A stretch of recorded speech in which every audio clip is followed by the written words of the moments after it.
Tintin dari Padang arah ke Payakumbuh, posisi di batas Kabupaten Agam dengan Kabupaten Bima Kota. Tintin transport yes. Sip.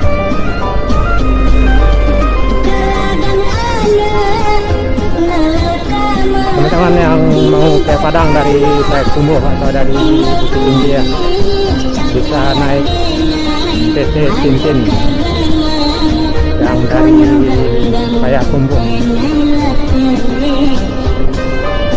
berangkat saban hari, malah satu kali 30 menit. PT Tintin ke Padang ya, dari Payakumbuh atau sebaliknya, barusan son juga ke Padang.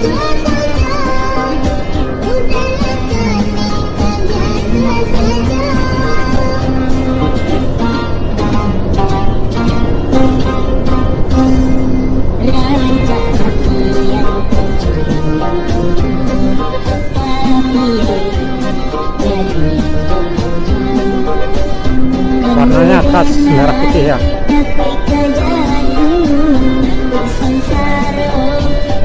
Tintin ini juga dari masuk kota Payakumbuh langsung ke Suliki.